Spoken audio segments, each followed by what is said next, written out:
I always like to give you, I think, important life lessons, but I also like to temper it with absolutely worthless trivia, right? So here's some absolutely worthless trivia that maybe will come in useful at a cocktail party, maybe not.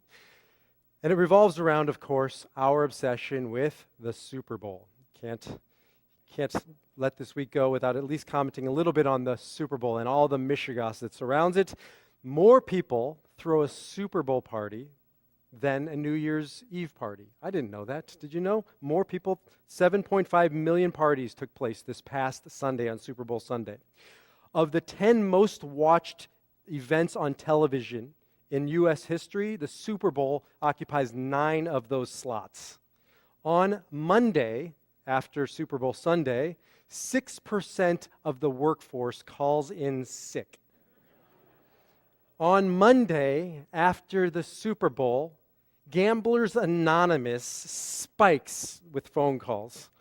According to the Insurance Information Institute, there are more alcohol-related accidents on Super Bowl Sunday than any other day of the year except St. Patrick's Day. The Super Bowl is expected was broadcast in 232 countries, right?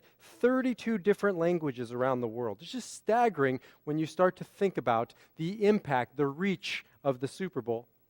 As you all know, it's expensive to have a commercial during the Super Bowl. A 30-second commercial during the Super Bowl costs $3.5 million for 30 seconds, right? Here's some of my favorite facts. The Super Bowl Sunday is the second leading day for food consumption in the U.S., just behind what day? Thanksgiving. The second leading day of food consumption. It's estimated that 15,000 tons of chips are eaten. 8 million pounds of guacamole. It's the single worst day on the U.S. calendar to be an avocado, right? 4,000 tons of popcorn. And listen to this one. I triple-checked this one. 1.25 billion chicken wings are served on a Super Bowl Sunday. Do the math. How many chickens is that? 1.25 billion?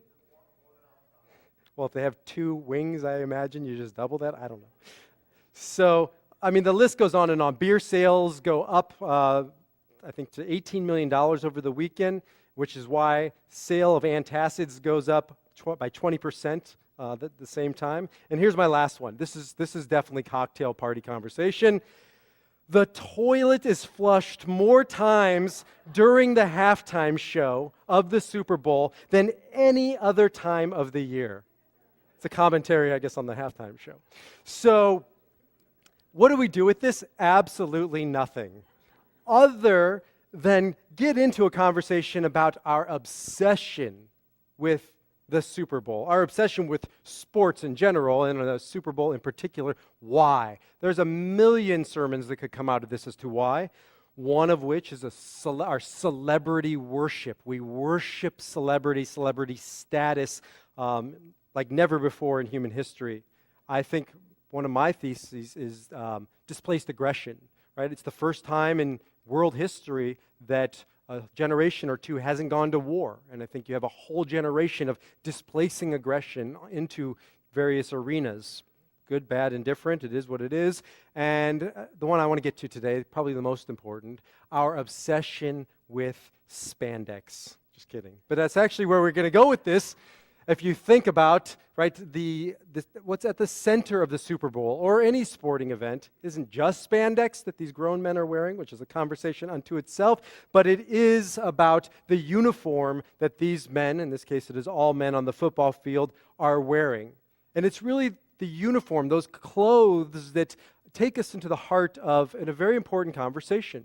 I mean, if you think about how important uniforms are within sports, if every man down on the field, all 22 of them, 11 on each team, if all 22 of them show up in street clothes or different, some wearing sweatpants, some wearing shorts, some wearing jeans, some wearing t-shirts or tank tops, it would have a totally different feel to it, a totally different experience, right? There's something about the uniform, right? The one form that takes us into what's happening down on that field or any given field. whether it's football and helmets and shoulder pads and tights, or whether it's baseball and hats and jerseys, or soccer and soccer shorts, there's something about the uniform, about the clothing that really is central to the activity happening on the field. Mark Twain is the one who said, I didn't know this until I looked it up, that clothes make the man. Naked people, he added, we always drop this part off, naked people have little or no influence on society. Right? Clothes make the man or the woman, according to Mark Twain. I don't know what to do with that second half either. I don't know if it adds much, but it's interesting. But clothes are central to identity. Clothes are central to the human condition. It's not coincidental, and we're going to be studying about this at 12:30, the role of clothes within the Torah, but clothing is one of the first things that our Torah grapples with. I mean, think about it, and we oftentimes gloss over it as no big deal. The first story in the Torah is Adam and Eve.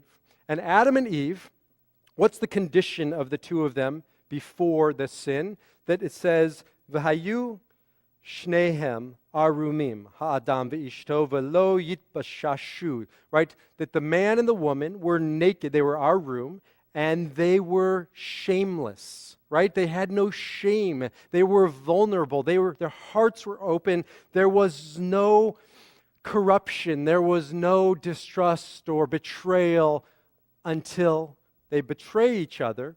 And then what's the first thing they do after they betray each other and betray God and betray themselves? Eating from the apple. What's the first thing they do? They cover themselves up. Isn't it interesting? That's the initial response to their sin, to their betrayal of one another. They cover themselves up. And what's even more interesting, right? How do we say betrayal in Hebrew? Begidah. Beged, bet gimel daled, right? The second, third, and fourth letter of the alphabet, Hebrew alphabet. Beged is betrayal, but beged is also clothing, right? Clothing and betrayal are the same word in Hebrew. Why? Because the fact that we have to wear clothing is a sign of our betrayal of each other as human beings. We can't be vulnerable, not in the state of existence as we know it now. We can't walk around naked. On many levels we can't, but not the least of which is we have to cover ourselves to protect ourselves, literally protect ourselves, emotionally, spiritually, figuratively, right? Clothing is a sign of, in many ways, betrayal. It's a sign of power structure, power imbalance. And so we have different types of clothing to convey different types of power structures, which is this week's Torah portion. This week's Torah portion, we read about the Kohen, the priest, and the Kohen Gadol, the high priest, and all of the Kohanim, and the detailed description of the holy garments that we read about in this week's Torah portion, the intricacies, the design of them. And to our modern eye, we just kind of gloss over it. But we shouldn't, because it's not irrelevant, and it's not ancient, it's modern, it's something that we continue to grapple with to this very day. Back then, the power structure was Kohen, right, and Leviim, and Yisraelim, and they each had different clothes that they were allowed to wear or expected to wear. The Kohen had his clothing that he had to wear in order to offer up the sacrifices. The Levites had their particular clothing, and the Israelites, right, the average man or woman, the Jews in the pews, as I always call them, right, they had their particular clothing, and it was a caste system, and it was a power structure, and nothing has really changed. We still have these power structures. I mean, think about where we have them. We have them military. You have certain uniforms and certain branches of the military to the point where it's a crime to wear a military uniform if it's not your uniform. If you go out into the public and you're wearing a uniform and it's not yours, right? Why? Because we're so concerned about the power structure and the power that comes with that uniform. Or police officers. I mean, just think about when you see a man or woman in uniform, the shift in our thinking and our approach to them, the power that uniform conveys. You see a monk or a nun or a priest or a Hasidic Jew walking down the street, and all of a sudden we think we know something about them, or we have a sense of awe or reverence. Oftentimes when I do a little pop quiz with kids or adults, and I say, think about a religious figure. Invariably, it will be somebody wearing one of these types of garments. Again, whether it's a monk in his robes, or a nun in her habit, or a priest in his collar, or the Rabbi in his black hat, or a sikh in a turban, right? Invariably, it revolves around clothes. It's interesting that clothing conveys power, and it does convey power. And it, on one level, tells us about the person. On another level, though, it tells us nothing about the person. And I love this to balance the Mark Twain quote. Henry Ward Beecher, who was the brother of Harriet Beecher Stowe, said, "Clothes and manners do not make the man, but when he is made, they greatly improve his appearance." Right? The clothes do not make the man. They can bring out the best of what a man or a woman has to offer, but they ultimately say very little about a man or about a woman. In many ways, clothes and uniforms don't convey true power, authentic power, not one that comes with a uniform or a badge or a collar or a black hat, but the real power that comes from within. This past Sunday, we gathered around the boob tube and we watched grown men wearing tights and with shoulder pads and helmets, basically running around on grass, throwing a ball and jumping on each other. And I heard the metaphor of war used 5,000 times. These men are going to battle, and it's a war, right? And Peyton Manning was a victim, and it was a massacre. Are we kidding ourselves? This is a game. It should be fun. I watched part of it too until I gave up on pathetic Peyton Manning and his performance. But even then, what was at stake for Peyton Manning? Do you know what he got for that horrible, atrocious performance? $44,000 for performing as he did. The losers got $44,000 each. The winners got $88,000 each. And that's leaving aside annual contracts and advertising revenue and all kinds of other things that they got for losing the war. This wasn't a war. It was a game. However, this past Monday, there was at least a memorial to a true war and to true heroes, to true warriors. This past Monday was the 61st anniversary of a famous event, which I'm going to tell you about, that happened 61 years ago, February 3rd, 1943. Maybe some of you know this, but it's worth revisiting over and over and over again. Every year, we should focus on this far more than the Super Bowl. And it starts with the USS Dorchester. This was an ocean liner that was retrofitted during World War II to carry troops from America to Europe, to places like Normandy, where there was a true slaughter and great men did fall, but not just losing a game, but losing their lives. To get men from point A to point B, they needed ships, and they didn't have enough. So they retrofitted the USS Dorchester and other ships like them to carry these men, and they packed these men into the cargo hold. Young men, 18 years old, 19 years old, 20 years old, packed into this ship, right? And it was hot, and it was disgusting, and it was scary, and men were seasick. Not to mention, they weren't just going on a vacation, they were going, most of them probably, and they knew it, to lose their lives in sacrifice and service to this country. So it was on February 2nd, 1943, the day before, that the USS Dorchester, actually it set out a few days before, but on February 2nd, 1943, we learn about 4 brave men amongst all those other men who were brave, but these 4, we have recorded firsthand testimonials after the fact of what took place. And they're oftentimes referred to as the 4 chaplains. The 4 chaplains, I'm sure some of you have heard about this, but unfortunately not all of you know about the 4 chaplains. The 4 chaplains were the following. Chaplain Fox. Chaplain Fox had just left his 18-year-old son and his young wife behind. He said goodbye to them. His son was shipping off to the Marine Corps, and he was shipping off to be a chaplain on the USS Dorchester. And he was there to give strength and courage to these young men and women, which is why he was putting his life on the line. The second chaplain was Father Washington. Father Washington didn't obviously have a wife or children, but he did have a lot of brothers and sisters who he left behind. Rabbi Good, there was a rabbi among these chaplains. Rabbi Good was leaving behind a loving wife and a 3-year-old daughter he had just said goodbye to. And Chaplain Poling. Chaplain Poling was the youngest of the chaplains, still had an infant at home, and his wife was pregnant with their second child. But they didn't care about their lives. They set forth to be with these men during their times of danger. And so these 4 chaplains were on the boat. And on February 2nd, as they were coming towards, I think, Greenland, where they were going to disembark, disaster struck.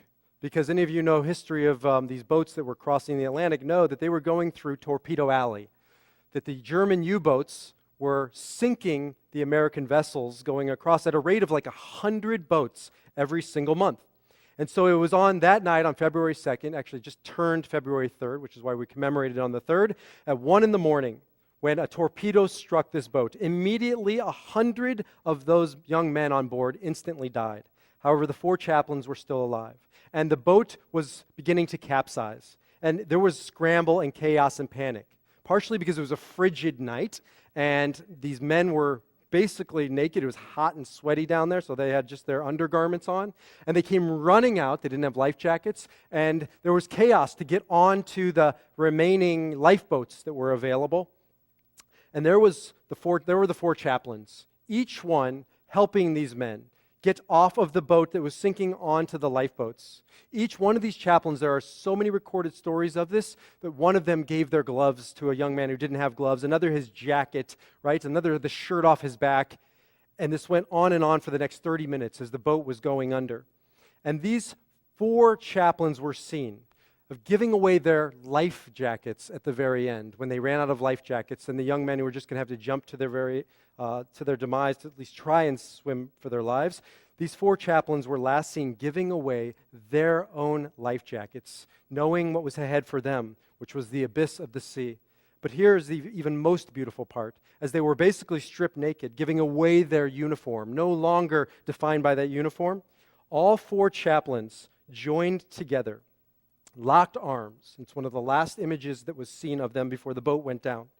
There was Reverend Fox, Rabbi Good, Reverend Pauling, and Father Washington. And it was said to be the finest sight ever seen, that these 4 were together. First they chanted, Shema Yisrael, Adonai Eloheinu, Adonai Echad. And then they said, Our Father which art in heaven, hallowed be thy name, thy kingdom come, thy will be done. And as the boat was going down and it was sinking, they were singing, and they were giving inspiration to anybody and everybody to help other people save their lives. And this is true heroism. This is a true warrior, somebody who rises up against the turmoil and the destruction and the chaos to save other people, to give to other people, right? It isn't about the uniform. That's not what made them great men. Right? The uniform was simply how they served and how they demonstrated. But what was truly great about these men was what was within their hearts. And that's the truth about any great man or woman throughout history. The uniform can be important, but oftentimes isn't. I'm going to end with this because I know, again, I look out there and I see today so many sad faces after the loss of Becky Shepherd this past week. And I'm going to be, I think, talking a lot about Becky over the coming months and years, especially on Yom Kippur, since I shared yesterday at her funeral, since I was with her on her deathbed, and she demanded that I speak. She gave me my Yom Kippur sermon. She said, Rabbi, you're going to be speaking on this on Yom Kippur, and here's what I want you to say. And so, what am I going to say to her? Anybody who knows Becky knows you weren't going to argue with Becky. So she dictated my Yom Kippur sermon. And what did it have to do with, or what will it have to do with? The way this woman approached her death. It was truly remarkable, and she wanted to give that gift to others, to prepare for that time when it comes, but to face it. She didn't say this, but this is my commentary on it, to face it as did Becky. Any of you who were with Becky towards the end saw a woman who had no uniform. The last time I saw her, she was wearing a nightgown, and she only had a few wisps of hair left, and her teeth were darkened, and her skin was flaking, and yet was one of the most beautiful women and the most beautiful sights I have ever seen. Because this was a woman who summoned incredible courage to face death and stare it down, and not lose her sense of humor in it, and not lose her compassion, not lose her dignity, not lose her ability to bless those around her, just like those 4 chaplains. In many ways, as she lost her life, she imparted so much light and life and inspiration to those who would continue to live on. And that's what it means to be a true hero. And that's what we should all aspire to be like the four chaplains, to be like Becky Shepherd, regardless of whatever our exterior looks like or whatever clothing we wear. Clothes don't make the man or the woman. They didn't in the case of Becky or the four chaplains, and they shouldn't in our lives as well.